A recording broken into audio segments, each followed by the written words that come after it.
আমরোডবাসী, আপনারা কেমন আছেন?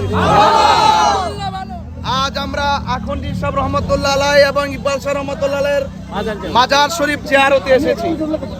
আপনারা জানেন জাতীয় সংসদ নির্বাচনের কার্যক্রম অলরেডি বাংলাদেশে চলছে। সেই আমাদের আহলুস সুন্নাত ওয়াল জামাত বৃহত্তর সুন্নি জোট কর্তৃক আমাকে এই হবিগঞ্জ ৪ চুনারগড় মাধবপুরে আসন্ন ত্রয়োদশ জাতীয় সংসদ নির্বাচনে অংশগ্রহণ করার জন্য মোমবাতি প্রতীক দিয়ে পাঠাইছে। তো সুতরাং আমি আপনাদের মাঝে এসেছি।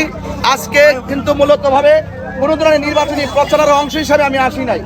আমি শুধু আসছি আল্লাহর ওলির মাজার জিয়ারত করে আপনাদের কাছ থেকে দোয়া নেওয়ার জন্য। তো সেই জন্য আপনারা সবাই আমার জন্য খাস করে দোয়া করবেন। এবং এই বাংলাদেশের সবচেয়ে শান্তিপ্রিয় দল হলো আহলুস সুন্নাত ওয়াল জামাত বলেন। এই জন্য সবাইকে আমরা মানুষের ভোগান্তি দূর করতে কাজ করতে চাই, ঠিক কিনা বলেন? এই জন্য যানজট লাগাই আমরা ভোগান্তি সৃষ্টি করতে চাই না এবং মানুষের জননিরাপত্তায় কাজ করতে চাই, কথা বলেন ঠিক কিনা? এবার সকলে আপনারা আমার জন্য দোয়া করবেন। আপনাদের অশেষ দোয়া আছে এবং বাড়িতে মা বোনরা যারা আছেন, মা বোনদের কাছে আমি সালাম নিবেদন করে আমি আপনাদের কাছ থেকে বিদায় আরজ করছি। ইনশাআল্লাহ আহলুস সুন্নাত ওয়াল জামাত এবং এই রাষ্ট্রে রাজনীতির যে অস্থিরতা আছে, সেই অস্থিরতা এবং মানুষের যে জননিরাপত্তার যে অভাব রয়েছে, সেই নিরাপত্তার অভাবকে গুটিয়ে আমরা মানুষের নিরাপত্তা প্রদান করতে হবে এবং সকল মানুষের সুখে দুঃখে পাশে থাকতে হবে। এই আশা প্রত্যাশা রেখে আপনাদের মৌন সম্মতি এবং দোয়া আছে বিদায় নিচ্ছি। আসসালামু আলাইকুম ওয়া রাহমাতুল্লাহি ওয়া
বারাকাতুহু।